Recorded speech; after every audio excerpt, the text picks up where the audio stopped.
मेरे प्रिय मित्रों, मैं आप सभी लोगों को आज फिर एक बार इस नूतन धारा कार्यक्रम में प्रभु यीशु मसीह के पवित्र और सामर्थ्यवान नाम पर स्वागत करना चाहता हूं। आप सभी जानते हैं कि यह कार्यक्रम सभी लोगों के लिए है। जो भी ईश्वर के अनुग्रह आशीष पाना चाहते हैं, वे सभी लोग इस कार्यक्रम को देख सकते हैं, इन वचनों को सुन सकते हैं। आपसे फिर एक बार मैं अनुरोध करूंगा कि आप अधिक से अधिक लोगों को इस कार्यक्रम के बारे में जानकारी दें और इस कार्यक्रम को बनाए रखने के लिए आप हमारी मदद करें, प्रार्थनाओं के द्वारा और अन्य तरह से भी। मेरे प्रिय मित्रों, इस कार्यक्रम के प्रारंभ में ही हम लोग थोड़ी देर प्रार्थना में समय बिताएंगे और इस प्रकार हम अपने हृदय और मन को प्रभु के पवित्र वचनों को सुनने के लिए तैयार करेंगे। आप जानते हैं, प्रार्थना एक बहुत बड़ा वरदान है।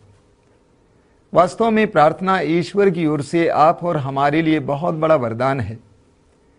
इस दुनिया में बहुत सारे लोग प्रार्थना में अपने हृदय और मन को प्रभु की ओर उठा नहीं पाते हैं। उनके मन में विश्वास की कमी है। वे चाहते हुए भी अपने हृदय को ईश्वर की ओर उठा नहीं पाते हैं। वे चाहते हुए भी ईश्वर के साथ संपर्क जोड़ नहीं पाते हैं। आप और मुझे प्रार्थना का वरदान मिला है और इसे कभी भी खोना नहीं चाहिए। आइए हम कुछ देर प्रार्थना में बिताएंगे। अपनी आंखें बंद कीजिए, अपने हृदय को एकाग्र कीजिए, मन को शांत कीजिए, सारे मन और हृदय से प्रभु के साथ जुड़ने का प्रयास कीजिए। इस शाम के समय जब आप इस टीवी कार्यक्रम के सामने प्रभु के पवित्र वचनों को सुनने के लिए बैठे हैं, प्रभु स्वयं आपके करीब हैं, यह महसूस कीजिए। अपनी आंखें बंद कीजिए, आंतरिक आंखें खोलिए, विश्वास की आंखें खोलिए, सामर्थ्यवान ईश्वर के साथ जुड़िए। उस प्रेमी प्रभु के उस प्रेम के प्रकाश को आपके ऊपर इस समय पड़ने दीजिए। आपके हृदय पर, आपके मन पर प्रभु के दिव्य प्रकाश को पड़ने दीजिए। प्रभु का प्रकाश हमारे ऊपर पड़ रहा है। हमारे हृदय और मन को प्रभु इस समय शुद्ध कर रहा है, पवित्र कर रहा है। मौन होकर इस समय इस गीत के साथ प्रभु के साथ जुड़ते जाइए, प्रभु में लीन होते जाइए, प्रभु के आशीषों के लिए अपने आप को तैयार करते जाइए।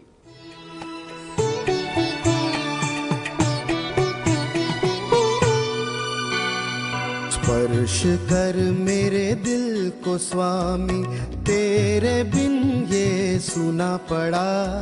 स्पर्श करके नवीन कर दे, द्वार तेरे मैं खड़ा। स्पर्श कर मेरे दिल को स्वामी, तेरे बिन ये सुना पड़ा। स्पर्श करके नवीन कर दे, द्वार तेरे मैं खड़ा। स्पर्श कर स्वामी, स्पर्श कर स्वामी, स्पर्श कर स्वामी, स्पर्श कर स्वामी।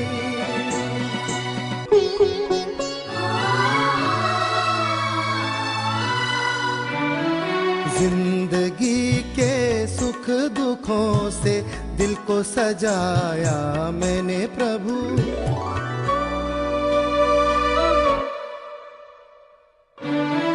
जिंदगी के सुख दुखों से दिल को सजाया मैंने प्रभु। होगी अधूरी मेरी सजावट, तू जो न आया मेरे प्रभु।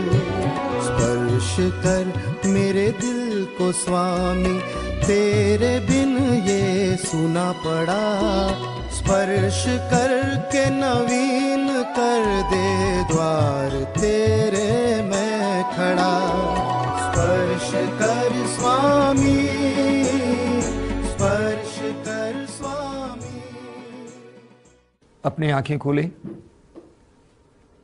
मेरे प्रिय भाई और बहनों, हम सभी लोग अपने जीवन में ईश्वर से मांगते हैं, ईश्वर के सामने अर्जी करते हैं, मांगते हैं, गिड़गिड़ाकर रोते हैं।